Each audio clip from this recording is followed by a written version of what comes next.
Hi, and welcome to Studio 411. I'm your host, Larry Dasilva, and as you look around, we have a memorabilia extravaganza. And you say, well, geez, how did I collect all this cool stuff that I'm surrounded with today? Well, we're going to have a wonderful chat with the founder and chairwoman of the Teddy and Joan Pendergrass Foundation. Joan Pendergrass will be joining us in a couple of moments.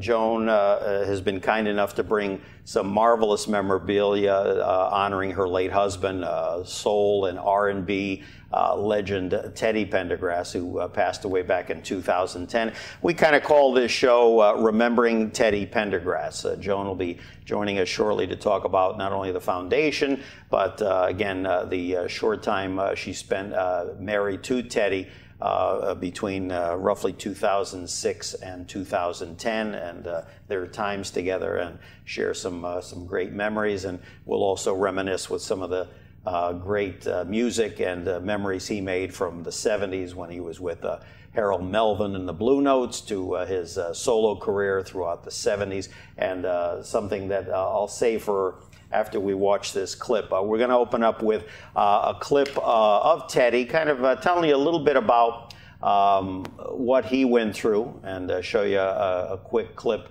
of that. So let's take a look. On March 18th, 1982, 2 o'clock in the morning, my life changed.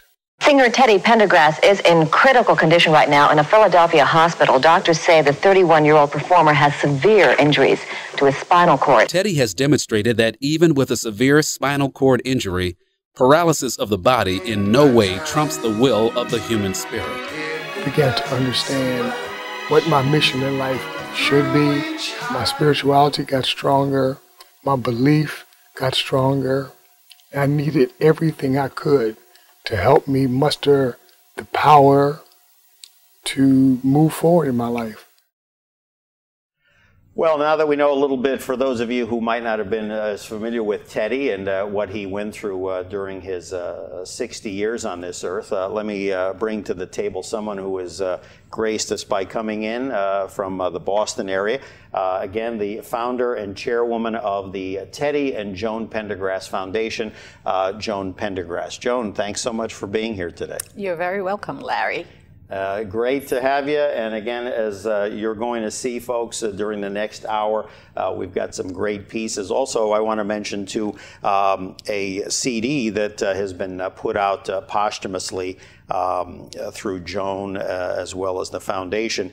Teddy Pendergrass Duets, Love and Soul. And this has got some great tracks, songs that many of you may know from Teddy's days, both as a member of the Harold Melvin and the Blue Notes, a solo artist, love T.K.O, Turn Off the Lights, again, You're My Latest, Greatest Inspiration. Again, these are duets that were done posthumously using Teddy's voice. Such people as Angie Stone, Linda Clifford, of course, Motown legend Martha Reeves of Vandellas fame, the Stylistics, Rolls Royce, Bonnie Pointer, and again, also Jody Watley, along with sax extraordinaire Tom Scott. So again, a marvelous sounding CD. Joan, tell me now, I know you've told a story because I've been following your other appearances, and again, touch a little bit about when you and Teddy met. But first I want to ask now, your background now, where were you born originally? I was born in the island of Dominica, the Commonwealth of Dominica, in the West Indies. And now you came to this country at what age? I came to this country at the age of 18. Okay. Yes. Oh, at 18? Yes, wow. Okay. I was 18. And now the main schooling there, or did you follow up with any schooling here? Main schooling there and followed up here as well. There you go. So that, and then just so we know a little bit about Joan as well, has had a long career with New Balance. And again, then we cut to circa mid 2000s when you and Teddy first connected? Yes, in 2006. 2006. April 2006. So now, April 16th to be exact. I'm sorry, what date? April 16th. Oh my goodness. To be exact. Oh my goodness, it's a memorable day for me. My goodness. Yes, but yeah, it was. it's I think that's my birthday. My goodness. Oh, really? Yeah, so see, so it was year. karma. So Yes. now I just have to remember what I was doing in 2006. Say, well, I was here, and then they were hooking up over here. But tell me now again, you guys kind of met through not the most normal channels. So go ahead. Right. A family member of mine had passed away on Good Friday. And I had spoke to her the Friday before she passed. And I was trying to get in touch with Teddy because I know Teddy and her were very good friends. After his accident in 1982, they became good friends.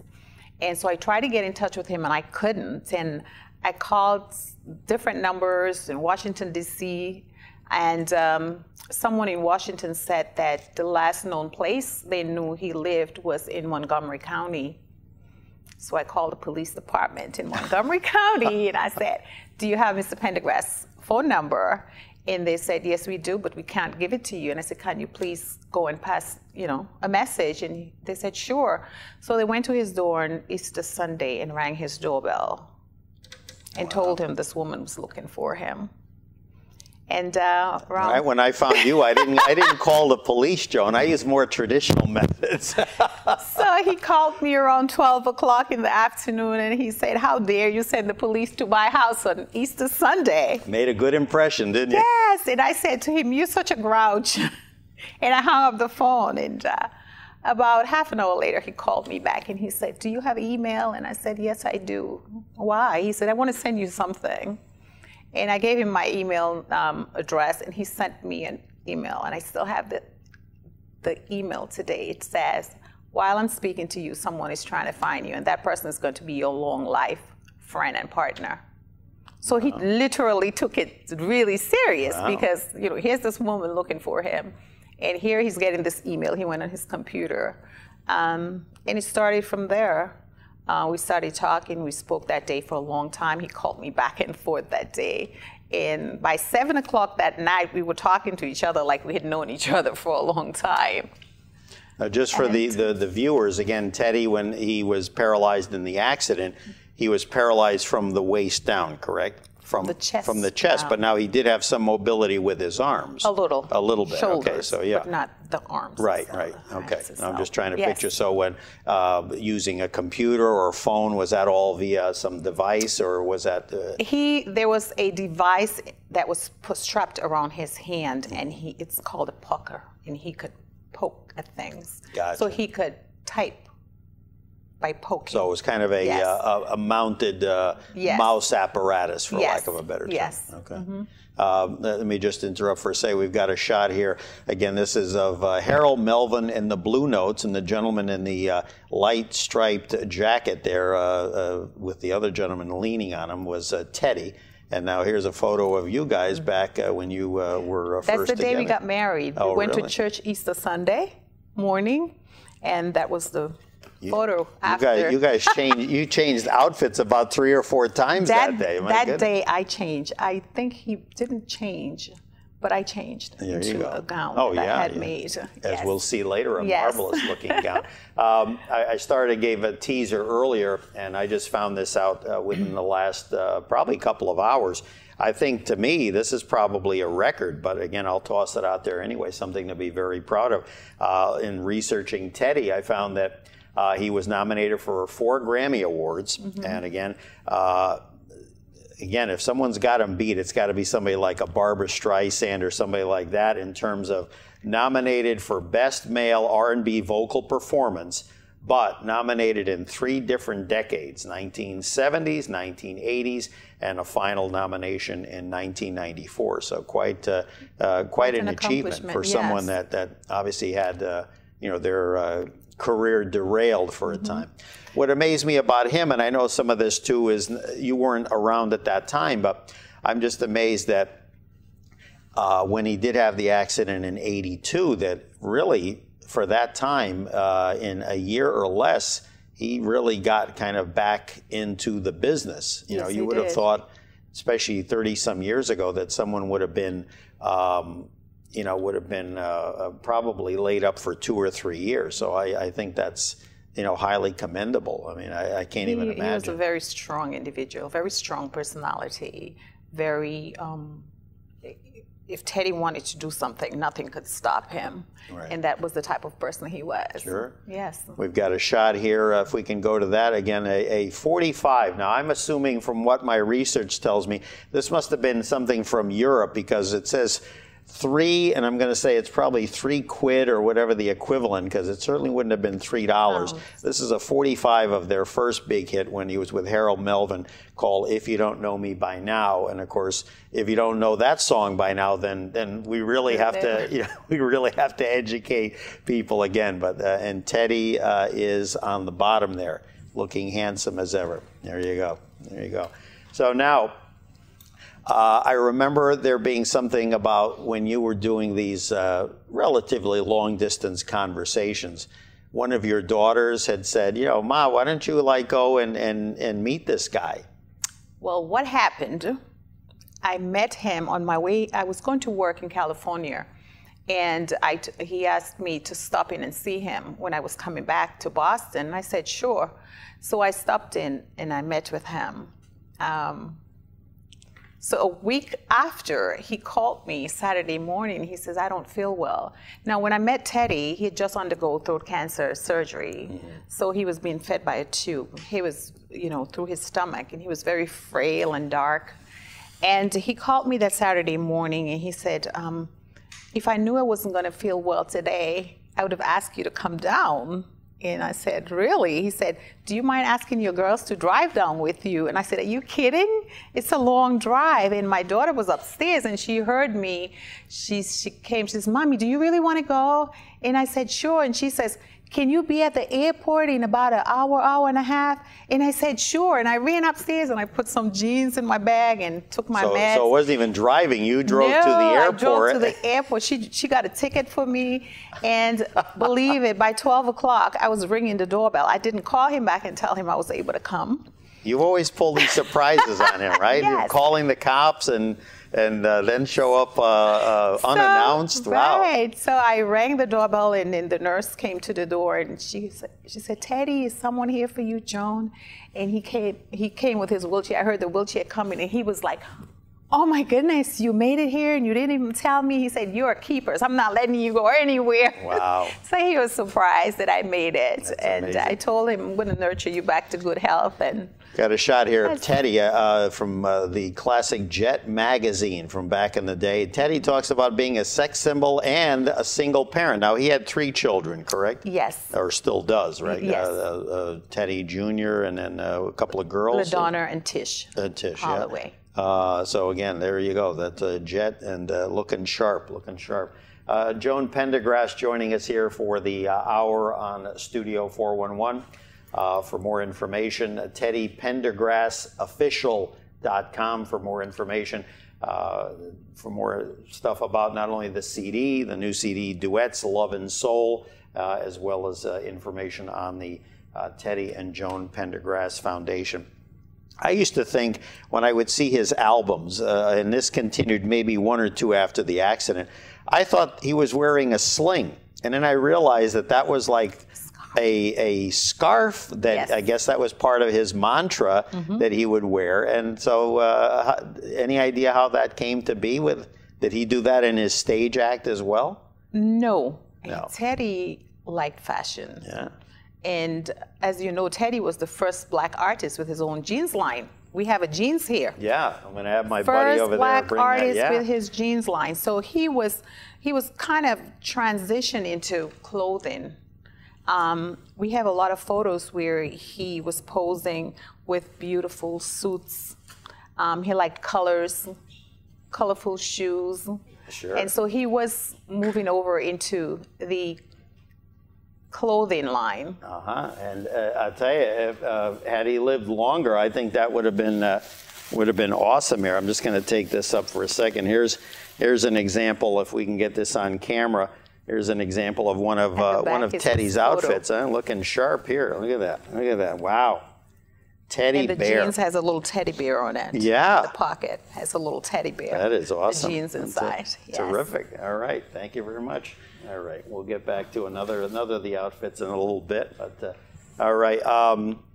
There's a shot of you now. When was this taken? This was taken right after we got married, March 23rd, 2008. Okay, so you guys basically, the courtship was about 2 years. 2 years. So just a month under 2 years. Yes, yeah. 2 years. There you go. A little And less than a month. now obviously. And it was Easter Sunday. Oh, we on got Easter married Sunday. on Easter okay, Sunday. Yeah. And Absolutely. that, right, and that was, we talked off air, that was what, up in the Newport area? No, that was at the house in Pennsylvania. Okay. We had a private ceremony Gotcha. at the house, March 23rd. And then we did the reenactment September 9th that same year in Newport, where we had about nice. 250 guests. How was the weather that day? The weather was Oh, good it was then? horrible. It rained. We were supposed to have the ceremony outside. We had to do everything inside, but it was a beautiful place in Newport. There you go. Yes. Now tell me, again, I've noticed, obviously, you know, I thought to myself, how do I say this without sounding like a little chauvinistic? But, you know, you look fabulous. And then I thought to myself, no disrespect to Teddy, but being with someone that has these kind of needs and demand challenges, that must have been, you know, taken a little bit of an emotional or physical toll on you over that time. I mean, to be perfectly blunt. To be honest, it didn't. No. Not at all. I did it all out of love. I was happy to do it. I guess my upbringing helped me because of my struggles that I went through as a child, made me be very humble. And we did have a lot in common. When we spoke, he respected me. And so it was easy for me to do because I loved him so much and he loved me. He showed me caring and love. So it was very easy for me to make the trips back and forth.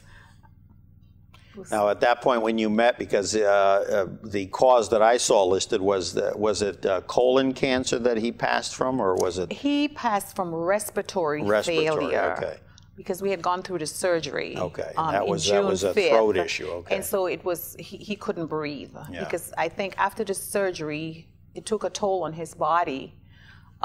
So that created a problem 10 days after. And on the 16th is when we had the doctors put the trach in him because he had problems breathing. And that lasted for about 8 months in the hospital.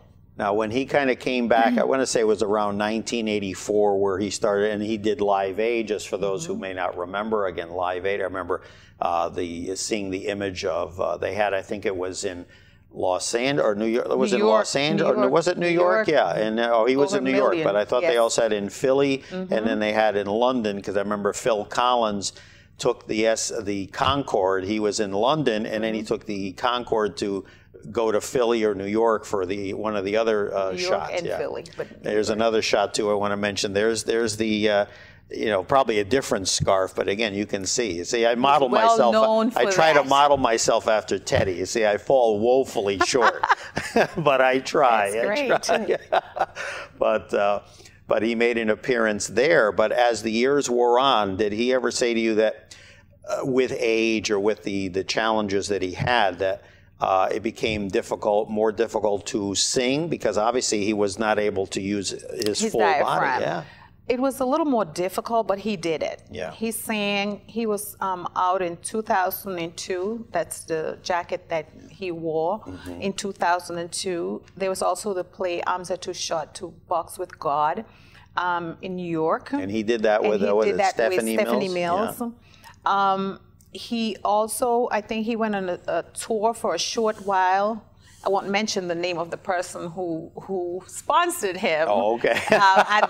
Because most of the world right now is upset with him. Oh, okay. And so all right. he was sponsored. It wasn't Don King, it's safe to say. No. Yes, Okay. but he gave him the chance that a lot of people would not have given him. There you go. And so he toured for a while, and he became ill. In the last performance, he performed at Teddy 25. Right, we're going to see a clip later right, from that. And that was 25 years of his paralysis, when the doctor said he was going to live 70 years. And he was celebrating 25 years. And in 2008 was his last performance at the Borgata in Atlantic City. That was the last performance he had. Yes. Speaking of great performances, one of his solo hits from, I want to say, I think this was, let me see, where is 1980, Love T.K.O. And you and I talked when we were getting to know each other a few months back, I remember at the time living in Fairfield County, Connecticut, and all of a sudden he was doing, I don't know if it was the Meadowlands or whatever, as I came to find out, one of those kind of almost like female-only concerts. And there was Teddy, a clip, promoting the concert. And he's like just like so into it, from one of the earlier shows he had done. And he's just, perspiring up a storm with all the energy that he gave. And he had this cowboy hat, which we're going to see, because as you told me, she goes, yeah, we have the hat when sometimes you take the memorabilia and do charity events. You guys bring that. And of course, that I flash back to like 1980, 81. And again, it was madness. The women would go crazy. Throwing the underwears. It was so funny. When I was cleaning up Teddy's drawers after he passed, I didn't know how valuable these were. And there were all these underwears in his drawer, in bags that people had thrown to him. And they would throw fur coats and keys to their cars. And he would tell me stories like he would go to his room and there are all these women outside of his room door. He would know how they know what room he was in. They probably did like you and call the police. I could understand why, because he was a charmer, so I could understand. We've got a photo here, if we can get a little bit of it here. This is from 1996, from, guess what, the White House back in the day, from President Bill Clinton. Dear Teddy, happy birthday. Hillary and I hope you had a wonderful day, and we send you our best wishes for a healthy and happy year ahead. So obviously March 27th, 1996, from President rather, and now former Secretary of State Hillary Clinton. We're here at Studio 411 for the hour. Joan Pendergrass joining us, remembering Teddy Pendergrass, her late husband, Teddy, 1950 to 2010. For more information on what Joan and the foundation are up to, teddypendergrassofficial.com. And again, here's a shot that I thought was kind of poignant, given her passing within the last several years. And I remember one or two tracks on one of her solo albums that Teddy did around the time that he was getting back. The late Whitney Houston and Teddy, and boy, I used to like Marvin Gaye and Tammy Terrell, but I tell you, these two, it's a shame they didn't record more together. It really is. Marvelous tunes that they did. Let's see now. We have all sorts of good stuff here. Now tell us a little bit about this one right here, if we can get a shot there of that. That's a platinum album? Yes, these are 4 platinum albums. Amazing, yeah. And that's a beautiful painting with the cowboy hat. Yes, I know. That's why I like that. Yeah. Especially for you. And the next one is a Teddy 25 when he sang. Yes, then we're I am who I am. We're going to have a clip of that later on. Here we go. Oh, we just have all sorts of great stuff. This was from a City of Philadelphia citation. Teddy Pendergrass, the mayor back in 1980, as well as the city council and all the council people. Resolution December 17th, 1980. Which is pretty good, because not only that was before the accident, but he had only been a solo artist for a few years. Right. Commemorating it, rather, he said, Teddy Pendergrass Day. So that quite an image there of that. So yeah. How was life now with Teddy? Now I got the impression, because of your career, and you were based again out of the Massachusetts area, I believe, that you were not always there. I mean, I assume he had caretakers to take care of him. When I met him, there was 24-hour nursing care. He had 24-hour nursing care. So I was able to work in Boston and come home. So I would make my weeks short in Boston. Sometimes I work from Monday to Friday, sometimes Monday to Thursday, sometimes Tuesday to Thursday. And I was home every weekend. Right. And if he had a doctor's appointment, I would work my time around that, so I was always there. Very, very courageous in terms of, what you did and in your own way sacrificed. I wanted to continue to be part of 50-50, like he said, too. I wanted to contribute, so I didn't want to leave my job. I wanted to contribute to our leaving. So I decided I wasn't going to leave yet. I was going to stay, and we were planning to open a restaurant in Philadelphia because my heart is cooking. I love to cook. Yeah, there you go. And so that was in the plans for me to do. Now, what did he like to eat, as long as we're talking goodness. food? Did he have a hearty appetite? Oh, he likes everything. He loved to eat. He loved oxtails. Oxtail, Stew okay. oxtail, Caribbean style, yes. Oh, really? Oh, okay. So now he found the right person there. And he loved my fruitcake. He loved it. So he likes to eat. There you go. Yes. Here's from one of your events, and if we look, I think fourth from the left, I believe might be this disc here. Yes. And again, some of the gold and platinum LPs and a single, et cetera, et cetera. And again, I just throw these out because I even heard a track the other day that really makes a person think. A song that he did with the Blue Notes called "Wake Up Everybody." Wake Up Everybody. And it really is. I know he didn't write it, I believe. Resonates with a lot of people. But it's just a song that you listen to it, and I remember thinking, this was like this past Sunday, thinking, wow, if people listen to this song, I think we'd be a better place. And that's actually one of the lyrics. I'm not meaning to borrow from it. Yes, but I kind of look at it. It was written, I believe, by Whitehead. Yes, McFadden and Whitehead. Yeah, yes, there you go. It was. Yeah, absolutely. Joan Pendergrass joining us here for the hour on Studio 411 to talk about Teddy Pendergrass, her late husband, and also tell us a little bit about, as she has, about the latest CD, Duets, Love and Soul. Again, Teddy's greatest hits, featuring a who's who of people. Linda Clifford used to love that song, Red Light, back in the day. There's the scarf again. See, I thought that was a sling that he had. It's a scarf. Looking good. The Ohio Players, my goodness, this is like a who's who here. It's terrific The record stuff. company's Cleopatra Records. That's the company. Oh, that put it out. Yes. Gotcha. Okay. Yeah, very good. Oh no, super stuff. And my thanks for bringing this along. You're welcome.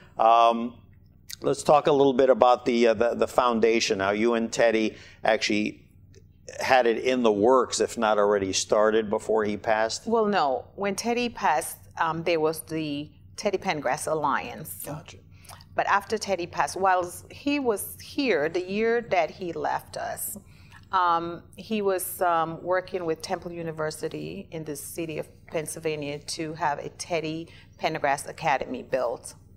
But after his passing, things didn't go too well with that organization. So it's Teddy and Joan Pendergrass Foundation is actually a spin-off. So I'm the founder of that organization because I didn't want what he started to die. And so by doing that, I'm able to sustain what Teddy was all about in his last days and last years of life, is really caring about people with this condition. He wanted to give them hope that they, too, just as he did, was able to be normal members of society. And so he wanted to help them with education, housing, and just transitioning, because it's a very tough thing on a family when a loved one becomes a quadriplegic or become paralyzed.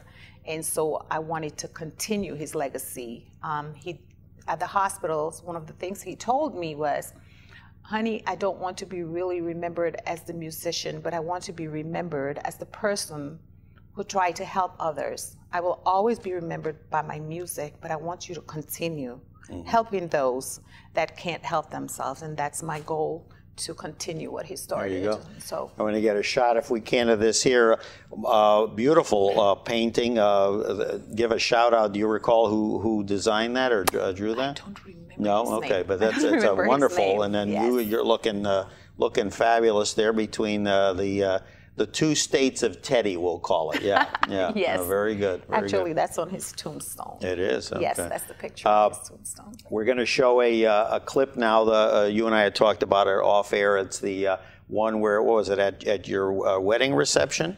Yes. Where Teddy broke out into song, and I assume that surprised me. That was impromptu, wasn't it? Yeah. Yes. Yeah. Really So kind of looking like this, only I think he was a little more clean shaven. That's that day. not him. That was at 2002. Oh, that was the big 2002. concert. Yes, yeah. that was one of the big concerts. So we're going to check that out here on Studio 411. We're going to hear Teddy serenade his new bride, and let's take a listen.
Welcome back to Studio 411. Larry Dasilva with you for the hour, joined by the lovely Joan Pendergrass, widow of Teddy Pendergrass, the R&B and soul singing legend.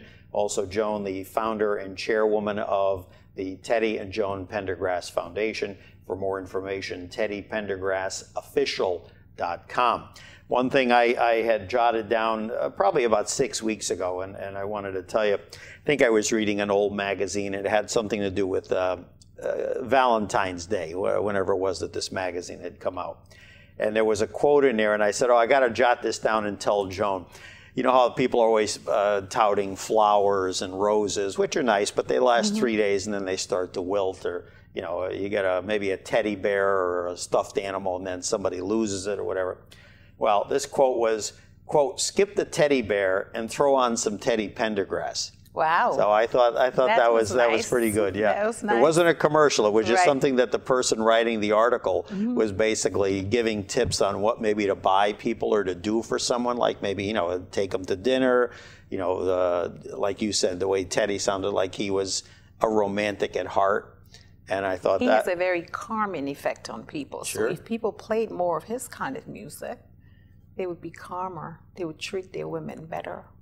There you go. He just delivered it so well. There you go. And so you can just pretend being Teddy for that day or that moment. So see, there you go. Skip the teddy bear and throw on some Teddy Pendergrass. Yes. There you go. Here's a shot, as we talked about before, my favorite down there, in the plexiglass lower center, the famous hat. And those must be some leftover teddy bears from other Valentine's Day. Yes, we still have them. There you go, yeah.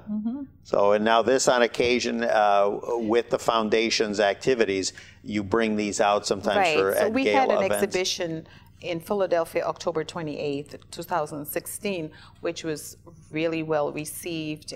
We raised funds to help people with spinal cord, and we made a really good donation to McGee Rehab Hospital, which is where Teddy was. A lot of these items are going to be donated to Black museums and African American museums. That hat here is going to Nashville, Tennessee. Oh, really? It's going to be donated. So you mean I have to go to Nashville to see the hat, Joan? You're killing me here. And quite a bit is going to be donated to Nashville, Tennessee. And we're also working with Washington, D.C., the National African American Museum there, to donate some of Teddy's memorabilia to them as well.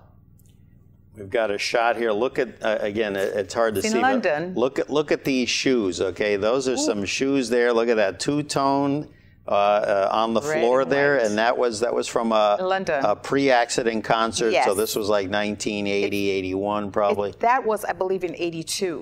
So just before, yeah.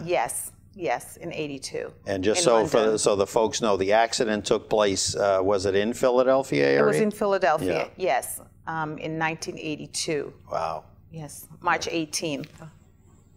And we have some other just tremendous stuff here. Again, you know, what I marvel was that he continued to record even after the accident. Sure. I do have one question. I don't know if you would know the answer. Was his label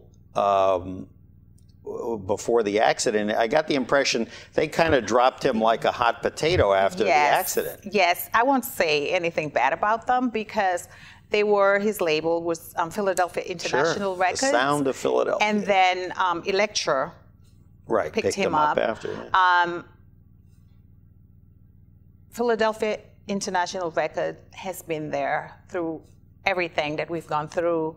When Teddy was going through things, they were always there. So I'm sure they did what they did because yesterday, the things that people said, which was not true. Right. So they reacted, that's the way it was yesterday. But now they also put out two albums or CDs. It was albums, probably the cassettes in those days, of unreleased stuff. They squeezed out a couple of. So my point was they capitalized on the name. They are wonderful people. They are, Penny okay. Gamble. Okay. Yeah, they are. They helped sponsor the October event, and we're on very good working relationship with them. They're wonderful people. I just found it strange that he would go or leave another label, and I didn't know if it was a financial reason or if it just, but you would think that they would kind of stick together. People were yesterday. Sure, no, I hear you. People were There's a great shot. This is from the wedding day, I assume? This was at Teddy 25. Oh, okay, gotcha. Mine was so much alike. He didn't know what I was wearing, and I didn't know what he was wearing. And when I walked from upstairs and came downstairs, his tie was mimicking my dress. Oh, nice. There you go. Yes, so we kind of... That or they thought, he stole a swatch from her dress and wrapped it around. No. That was at Teddy 25. Very nice, very nice. Yes. We've got a shot here from an LP. Again, this was on the Elektra label back, let me see here, I cannot, 1988, an album, and folks, a cassette back in those days, if we can get this on camera 3, called Teddy Pendergrass Joy, presented to Teddy Pendergrass to commemorate the sale of more than 500,000 copies of the Elektra Records album and cassette. I guess CDs were just starting. Right. Called Joy. So again, isn't that, try to tilt it so we don't get glare here, but yeah, isn't that gorgeous? Marvelous. And then we'll pull another one up here shortly, but here's again an image of him. Again, I can't get away from that scarf. I'm going to start wearing a scarf on this show. What do you think? I hope you wear it as well as he does. We've already. Remember, he was 6'3". We've already determined that that's not happening. 6'3", so. Oh my goodness! Yes. So now, are there any recordings or anything that perhaps are in the archives that have not been yet released, or? To my understanding, yes, and I'm working with individuals. There are two. Philadelphia International Records is one of them. Okay. And Bill Jolly, which is music director, he does have some material that we're going to be working on. Okay, and again, like I said, and the movie, we have the movie with Tyrese Gibson. Now the movie, as you told me, it takes an incredible amount of effort because this is something that you guys had in the mind for several years. Before Teddy passed, he started it, and then through the litigation and all of that stuff, kind of halted everything. And so last November we started up again, and so we started a contract with Tyrese Gibson. And there's also BBC London is doing a documentary on Teddy's life. Starts in April of this year. Okay, yes. So we should be seeing that sometime soon. Here's one. Now this one is from, this must have been, this is one of his early 1981 to be exact.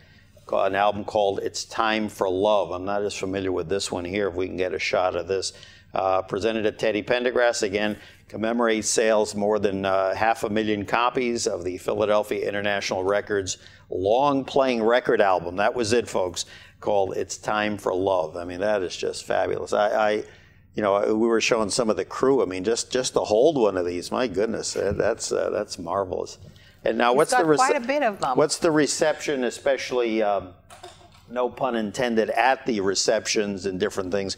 Here's an image, too, of you with some of the foundation people. And there's a photo of you, of course, with clutching one of your many wedding photos. But what's the reaction when people see these mementos up close? Well, even I was kind of surprised. I mean, I have all of these things, but when they were all put together, people were surprised walking through. They didn't realize. There was a beautiful video that was being shown from Teddy before the accident and after the accident. And people just stood up looking at that video over and over. They were amazed and didn't realize that he had done so many songs. And then we had a beautiful collage of all the songs that he had sang on one beautiful frame, and people were reading it and they were amazed. I didn't know he sang that song. I didn't realize he was the one who sang that song, and you know, they just loved it. Sure. It was well received. And over the years, too, I mean, again, because we as a culture, we always seem to like, you know, whether it's like the Icon series or our friend who's been here on a couple of occasions, Chris Jasper, a Hall of Famer with the Isley Brothers, you know, they put out the Essential this and the Essential that. You know, they've re-released stuff of Teddy's. I'm not sure whether there's been a true comprehensive disc that would encompass his entire career, but you know, from even some of the Blue Note stuff. But again, people love that kind of stuff. You know, it just and as we said before, you know, throw the teddy bear away. Just put on a Teddy Pendergrass, and we'll be good to go. Yes, as you said, the world would be a better place. Absolutely. Remembering Teddy Pendergrass here on Studio 411. And also talking about Teddy's life being married to Joan, as well as the CD Duets, Love and Soul, Teddy Pendergrass. And again, here on Studio 411. Again, just tell me, there's this shot I love, tremendous. It's just a great shot. So again, he, you know, he seemed really content, you know. I mean, did you think, and kind of a difficult question to ask, but do you think that he kind of knew that the, you know, that the time was drawing near? No, not at all. Teddy loved life. And when we met, he felt that he was given another chance. Oh. I had no idea. He had no idea. We enjoyed each other so much. Thought that we would grow old together. I was up and down the road driving every weekend. Sunday nights, leaving midnight Pennsylvania to be at work for 6 o'clock in the morning. He was always worried. I could have gone before him. I have medical issues, which I'm diabetic, and you know, I had medical issues, and he was paralyzed. Right. We never knew who was going to go first, or it was going to be that soon. But the years that I was with him, it's years that I can never, ever replace, never forget, because we had a wonderful, wonderful relationship. And yeah, he would sit and talk to me and laugh, make me laugh, and he enjoyed that so much. He was a strong person. He made me strong. He brought out the best in me. Sure, and I think I have no doubt that meeting you filled a probably bigger than you even give yourself credit for a void in his life, because obviously he had gotten amicably divorced, so I understand, early part of the 2000s. And as with many marriages, I'm sure things were probably already on the downside Right. before that. But then to Absolutely. have, you know, not everybody that you meet calls the cops to, you know, go over to someone's house, you know. Like he said, I wasn't looking, and God took her and put her in my lap, and that's the end of it. Yeah. So, you know, I wish it was longer, but it's a lifetime to me. Sure. I'm still committed to us, committed to what he believed in. So it's a lifetime for me. Yeah. It's a lifetime. There's a song, I wish we had had time to include it. Maybe the next time we have you on, a song that now I've really grown to appreciate it, called, that he co-wrote, I believe, called Truly Blessed. And I heard a live track of it.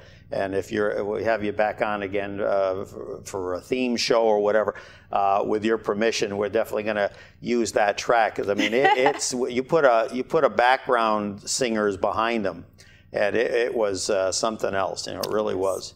I told a friend of mine who was very spiritual, and I said, listen to that track, and let me tell you, I could see him letting out an hallelujah after that song was done. You know, he really. Now, was he a spiritual person? He was very spiritual. Yeah. Yes. I think after the accident, he kind of doubted himself. He doubted. Sure. But at the end, he came back. He came back into his faith. He thought the reason why he was in the chair is because he had disobeyed God. But then he realized that it was part of his journey. And so he accepted it. It took him a long time to accept, you know, what happened to him.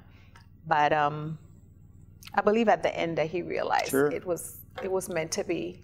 And as I think, again, everyone can make up their own mind, but I know that, and I'll mention it only in passing so that someone doesn't say, well, you didn't even broach that, was that, as Joan well knows, because she had to go through it, was then because being the second wife, and we all can relate to second wife, second husband, when there's children involved, we're not going to really get into it much here, but that there were, you know, issues because, you know, everybody comes out of the woodwork, and I'm not saying if it's immediate family, but you know how it is. I've known people where right away, you know, a long lost aunt, uncle, cousins, you know, guy that met you back in the Army days, they're all coming out looking for something, and then and I'm sure they also then look at you like, well, probably you know, gold digger. I'm like, well, I would think if you were going to gold dig, you wouldn't pick necessarily a gentleman who was in a wheelchair. Absolutely not. You know what I'm saying? Well, there are people who said that, and I think there are people who don't know me. And everyone will never know you, and there are always people that's going to be negative. But the people that was important to my husband, they're still true to him today and to me and with me, because they knew that it was not. I had more to lose than my husband did. Oh, sure. So, you know, I just listen and just take it with a grain of salt, because my husband knew and I knew it wasn't true. And so it was all love. Yeah. Oh, absolutely. No, I mean, I could see that. And again, it was short, but exactly, it doesn't really matter. It's the quality of time. Yeah. You could be married with someone for 10, 12 years and you're not committed to them. Like he told his mother, she's committed to me and I'm committed to her. It doesn't matter. You're with someone for a very long time and they're not committed to you. So does it really matter? No. It doesn't really matter. So. Here's a shot there of Teddy back in the day. Again, you can see the beads of sweat, like I mentioned earlier, with the cowboy hat. Again, that was one of the live coast-to-coast Teddy. That was an individual that basically in his peak, and I think even afterwards during the years where he was wheelchair bound, that again, you just had to say the word Teddy, and that was, at least if you were an R&B, soul, pop fan of any kind of music, if you didn't know who that was, then obviously, your demographic must be different. But again, growing up and always loving music, and folks that we've chatted with even here today, you know, believe me, as soon as they hear some of the songs, or you tell them a little bit about, oh wow, you know, this is the guy, you know, and he is the guy. As you should call the next CD, the guy. The guy, he is. Oh my goodness. So Joan Pendergrass here joining us for the remaining moments here on Studio 411.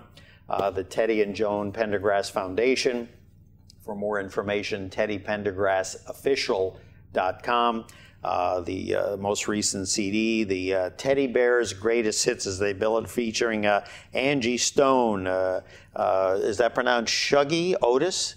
Shuggy Otis, yeah. And then again, Maxie Priest, again, a marvelous performer. I had a chance to see doing a song with them. Bonnie Pointer, marvelous. Again, this is, and then you even have one with Shuggy Otis and the Stylistics. So I mean, this is like an all-star jam going on here. Now, who chose to get the people together? How did that come about? That was done again by Cleopatra Records. Yes, they did. Oh, okay. Yes, Angela Stones was doing a duet with my husband before he passed, so they just continued. Gotcha. Yes. And we talked earlier about, again, kind of getting Teddy's music out there. Now, again, I've seen this one, and actually held it in my hand. Again, that certainly is a good place to start, the Essential Teddy Pendergrass. So I would say between these two, if I was doing one of those drives, I'd be like, hey, I just packaged those two together, and I've got myself. We're working on beyond hits. We're working on it. Absolutely. I have a really good group, a small group, 5 of us that's working really close together. Now we're going to be watching a clip of him doing a song. Tell us about it. That was from Teddy 25. Help us set up this clip as we say farewell. Well, Teddy 25 was a milestone for Teddy, and so he wrote that song with his manager, music manager Bill Jolly, and the way Bill Jolly talks, it's like Teddy knew he was not going to be here longer, so he wanted to just tell his whole life. And so when you listen to the song, wow, you can make it your own, or you can just put yourself in his place, because it's really telling you, this is who I am. It's called I Am Who I Am. There you go. Beautiful Can't get much song, better set up than that. Beautiful song. And every time I hear the song, I want to cry, because we've got tissues if you need them. But Joan, thanks so much. Yes. I owe you tremendously. We look forward to having you back again with more stuff to talk about. And again, the Teddy and Joan Pendergrass Foundation, the website for more information, teddypendergrassofficial.com. We thank you for joining us here on Studio 411, and we're going to leave you with a clip from, as Joan said, Teddy 25, Teddy doing I Am What I Am. We thank you for joining us, and we will see you next time. Thanks. I had to reach down, way down inside to see. Yes, so much more. I am who I am. Yes, no one can disturb me. No one.